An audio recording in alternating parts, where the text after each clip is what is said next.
Hello viewers, welcome to my new blog video. কিতা খবর সবার? আশা করি সব ভালো আছো। আমিও আলহামদুলিল্লাহ অনেক ভালো আছি।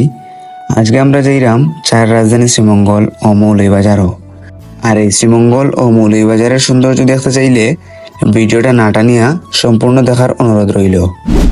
মৌলভীবাজার ঢুকতে না ঢুকতেই এমন জোরে করে মেঘ আরম্ভ করছে, ভাবছিলাম যে আজকে আর ট্যুর মনে হয় হইতো নাই। তারপর কিছু জায়গা অতিক্রম করার পরে মেঘ শেষ হয়েছে।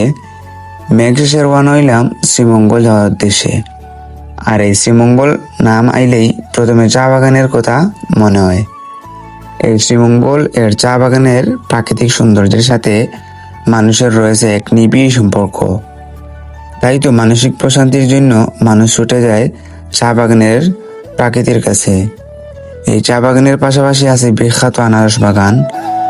আর এই শ্রীমঙ্গলের আনারস ওর মাঝে এত মধু আছে রে ভাই হল, তা আমি খুইয়া বুঝিতাম পারতাম না। আমি খাইছি, খাওয়ার পর আমার বারবার খাওয়ার ইচ্ছা করছে। যদি শ্রীমঙ্গল আইন তাইলে অবশ্যই আনারস খাইয়া যাইবা।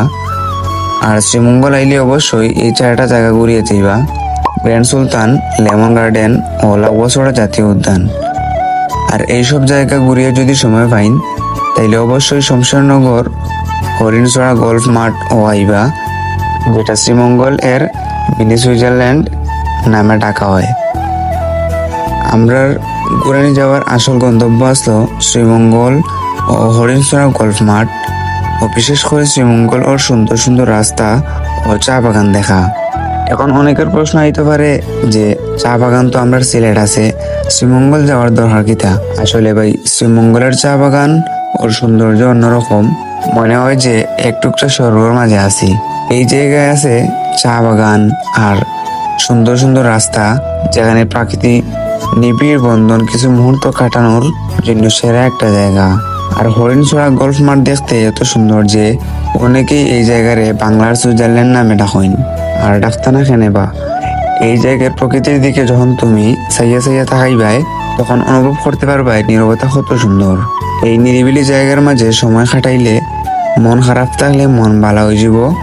আমি শিওর, যদি মন খারাপ টেনশন ওর মাঝে থাকেন তাইলে এই জায়গার মধ্যে ভ্রমণ কইরে আইন দেবা, মনটা ভালো হয়ে যাব।